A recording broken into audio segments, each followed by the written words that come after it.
भरत जी को राज्य सौंप दिया। भरत एक होनहार व्यक्ति, महान पुराण पुरुष, जिससे पूरे देश का नाम भरत हो जाएगा। भरत अखंड है, भरत अमर है, भरत अजर अमर है, भरत कभी नष्ट नहीं हो सकता है। भरत कभी भरत बनता है तो भरत कभी भारत बन जाया करता है, ध्यान रखिए। ऐसे भरत जी महाराज घर में विरक्त, समस्त भ्रात जनों को ज्येष्ठ पुत्र थे ना, तो ऋषभ देव के बाद सब भाइयों को अपना पुत्र का सम्मान देने वाले भरत जी महाराज, ध्यान रखिए, 100 भाइयों को अपने पुत्र जैसा पाला उन्होंने। बेटियों बहनों को पुत्रियों जैसा पालन पोषण किया, क्योंकि कहा है ना कि बड़ा भाई पिता के समान होता है। बोलना आसान है, पिता बनना कठिन काम हुआ कर। भरत जी पिता बन करके बैठ गए अयोध्या में।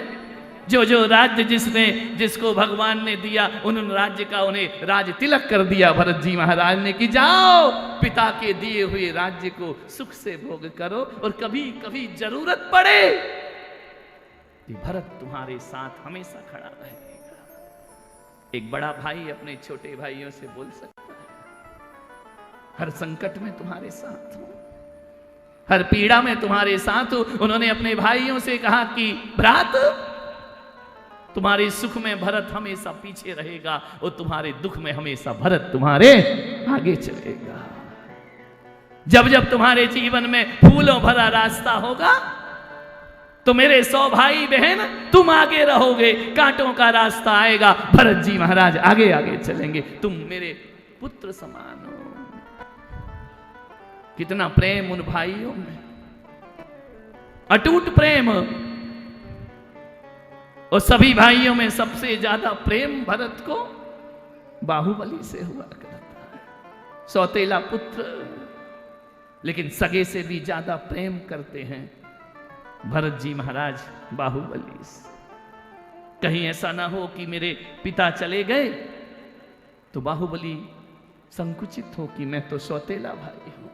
नहीं, सारे भाई एक तरफ और बाहुबली भरत के लिए एक तरफ हुआ करता। कंठ में हार की तरह बाहुबली को धारण करने वाले भरत जी महाराज, कभी जीवन में कोई गलती नहीं हुई उनसे। माता सुनंदा के पास माता यशस्वती के गोद में सिर रखकर भरत रो रहा,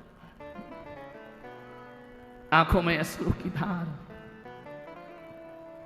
यशस्वती ने कहा, हे ऋषभ पुत्र, तुम्हारी आंख में आंसू, हे चक्रवर्ती तुम्हारी आंख में आंसू, हे 6 खंड अधिपति, 9 निधि 14 रत्न के स्वामी, 18 करोड़ घोड़े 84 लाख हाथी। उस भरत की आंखों में आंसू, तुम सामान्य नहीं हो भरत। मां, मैं आज बहुत व्यथित। क्यों भरत? यशस्वती पुत्र व्यथित? मैं अभागा भरत हूं। अभागा मत बोलो, तुम तीर्थंकर पुत्र कहलाते हो सारी दुनिया में। मां, ये देखना, ये चक्र रत्न पैदा हुआ है, वहां भगवान को केवल ज्ञान की प्राप्ति हुई है। मेरे सारे भाई 6-6 घड़ी भगवान का उपदेश सुनेंगे, और मैं भरत साम दाम दंड भेद में लगा रहा हूं। मैं इस पृथ्वी को जीतने जाऊंगा। नहीं चाहिए मां, ये 6 खंड मुझे नहीं चाहिए। मुझे भगवान की दिव्य ध्वनि का रसपान करना। मेरे पुण्य ने मुझे कहां फंसाया? नहीं मां, ये राज्य, ये संपदा, मैं अभागा हूं। मेरे सारे भाई भगवान के समूह शरण में बैठेंगे और मैं युद्ध में लगा रहूंगा। 6-6 घड़ी भगवान उपदेश करेंगे, एक शब्द भी ये भरत नहीं सुन पाएगा। ऐसी संपदा, ऐसी दौलत, धिक्कार है मां। यशस्वती ने कहा कि पुत्र,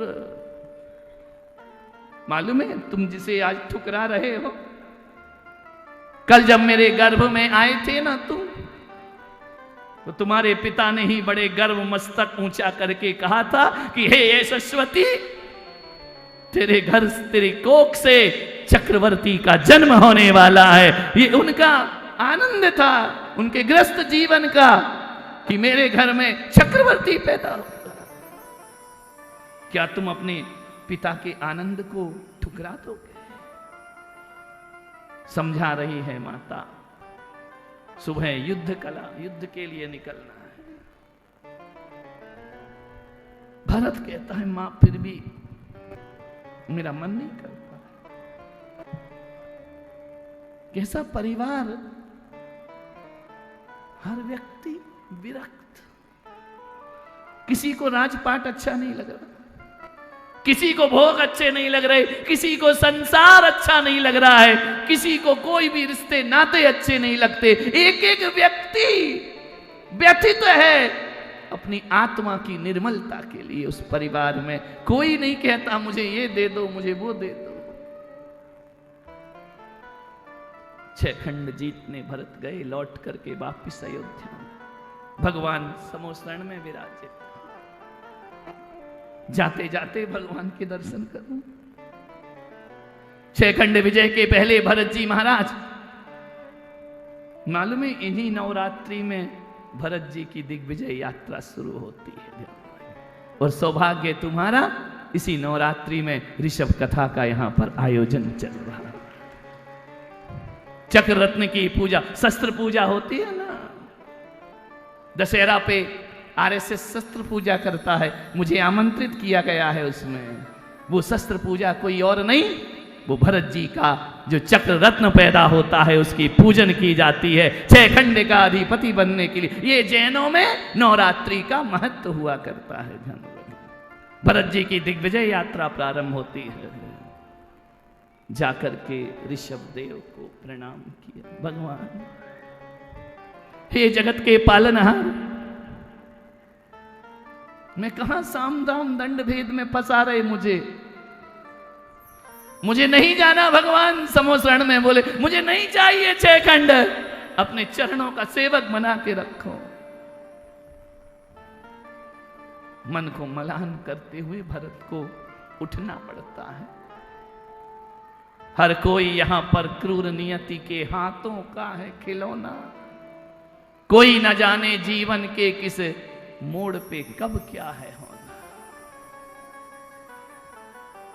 दिग्विजय को निकल गए भरत जी महाराज। 6 खंड जीता, मन नहीं लगता वहां लड़ने में उनका, साम दाम दंड भेद में मन नहीं लगता है, फिर भी पुण्य लेकर के जाता है। 6 खंड जीत करके भरत जी महाराज लौटते। विजयार्थ पर्वत की वृषभगिरी पर शिलापट्ट पे भरत लिखता है। मंत्री कहते हैं कि लिखो अपना दिग्विजय का पट्ट। दिग्विजय लिखो इस भरत का, इस अखंड 6 खंड भूमि का स्वामी ऋषभ पुत्र भरत है, वह जीत चुका 6 खंड। भरत जी ने कहा रुको रुको, हीरे मोती की, हीरे की कलम दे करके लिखना पड़ता है शिलापट्ट पर। भरत ने देखा ये इतने सारे कौन है। मंत्री ने कहा कि महाराज तुमसे पहले इतने चक्रवर्ती हो चुके हैं, इतने हो चुके हैं, मेरा नाम कहां लिखूं? शिलापट्ट पर जगह नहीं है, क्या करूं, कहां लिखूं?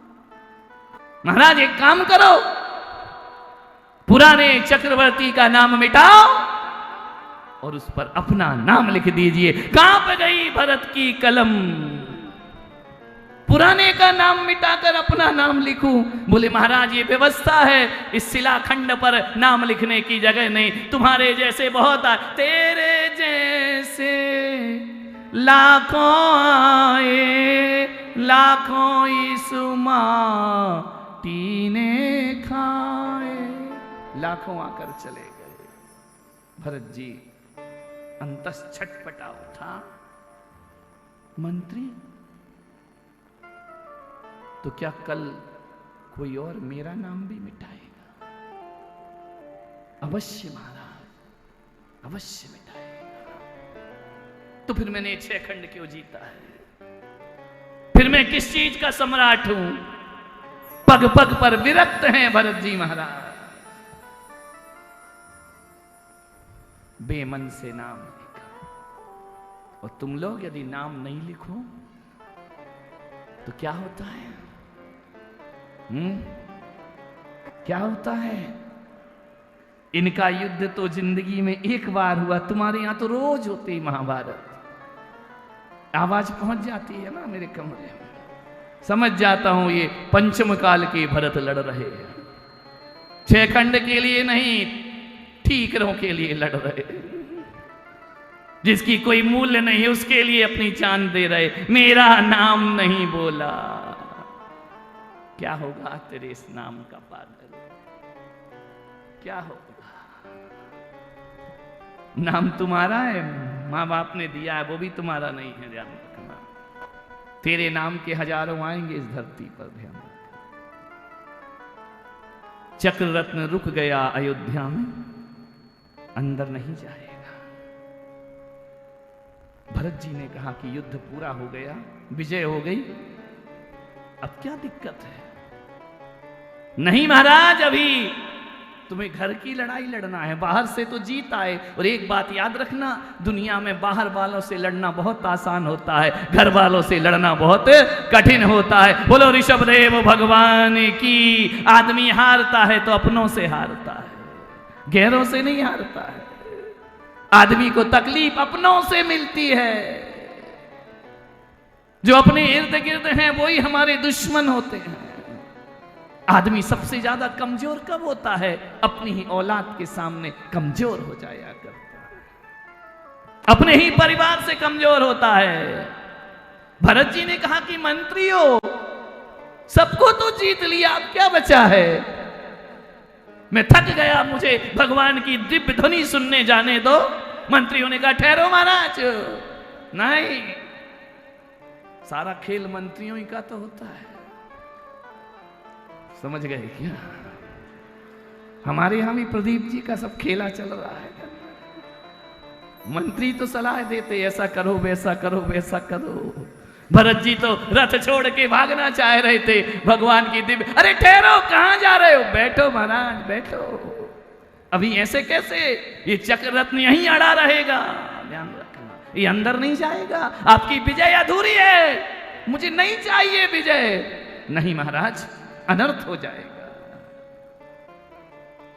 तो दिक्कत क्या है? तुम्हारे जो भाई है ना, वो जब तक तुम्हारे अधीन नहीं होंगे, आपकी विजय अधूरी है। भाई तो मेरे अधीन, उनको क्या अधीनता देना?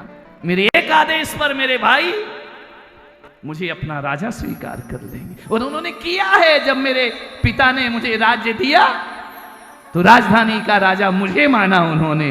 भाइयों से मुझे कोई तकलीफ नहीं। मंत्री, मुझे मंदिर जाने दो भगवान की दिव्य ध्वनि सुनने। गलत फहमी में हो महाराज, 6 खंड जीतना आसान है, इन्हें जीत कर बताओ। नहीं नहीं नहीं, मेरे भाई ऐसे नहीं है। तो चलो फिर भेजो संदेश उनको, खुशियां मनाए। अरे वो लोग बहुत खुश होंगे, उनका ज्येष्ठ चक्रवर्ती बन गया, उनके जैसी खुशी तो किसी को नहीं होगी। संदेश भेजे सब भाइयों के पास कि जाओ, भरत तुम्हारा इंतजार कर रहा है, आओ भरत की अधीनता स्वीकार करो। 99 पुत्रों ने कहा कि भरत की चक्रवर्ती की अधीनता हम क्यों स्वीकारें? तुम अपना राज्य जाओ और उनमें शामिल कर दो। उन्होंने कहा शामिल कर दे, क्यों? हम तो अपने पिता का दिया हुआ राज्य भोग रहे हैं, हम भरत के अधीन कैसे हो सकते हैं? भरत को आघात पहुंचा। दूत जब संदेश लेकर आया कि कोई भी भाई तुम्हारे अधीन होना नहीं चाहता, अधीनता नहीं, जाओ कहो भरत का आदेश है, तुम्हारे ज्येष्ठ का आदेश है। जाकर कहा, राजाओं ने कहा कि भरत यदि बलवान है, चक्रवर्ती है, हम पिता का राज्य भरत को कभी नहीं दे सकते हैं। हम पिता का राज्य पिता को वापस कर देंगे। समोसरण में पहुंच गए, भगवान के जाकर दिव्य ध्वनि सुनी और कहा कि महाराज, भरत हमें परेशान करता है, भरत हमसे राज्य मांगता है, भरत हमें दास बनाना चाहता है, भरत हमें अपने अधीन करना चाहता है। महाराज, हम नहीं होंगे उनके अधीन। भगवान ने कहा, तुम्हारी अधीनता क्या, भरत की क्या अधीनता? भरत का अधीनता स्वीकार करने में कोई स्वाभिमान नष्ट नहीं होता है पुत्रो, लेकिन तुमने तो इंद्रियों की अधीनता स्वीकार कर रखी है। जो इंद्रियों का दास है वो दुनिया में सबका दास हुआ करता है। अरे जो इंद्रियों को जीतता है वो सम्राट हुआ करता है। इंद्रियों को जीतना, बोले हाँ, भरत ने 6 खंड को जीता है, तुम 6 इंद्रियों को जीत लो। 5 इंद्रिय 1 मन, इसको जीत लो, हो जाओ जगत के सम्राट। क्या मतलब है पिता? अपना कल्याण करो। 99 पुत्रों ने समोसरण में परम दिगंबर भेष धारण कर, कैसा परिवार सब दीक्षित हो गए। भरत को बहुत क्षोभ हुआ कि मेरी वजह से मेरे भाइयों ने मेरे साथ ऐसा क्यों किया। दौड़े दौड़े मां के कक्ष में गए, मां वीरान हो गया महल, सब चले गए, पुत्रियां बहनें चली गई, भाई चले गए। मां, जानती हो ना कि मुझे सबसे प्रिय कौन है? बाहुबली। मां बता, वो तेरी बात ज्यादा मानता है ना, वो तो मुझे छोड़ के नहीं जाएगा ना। यशस्वती ने कहा, पुत्र,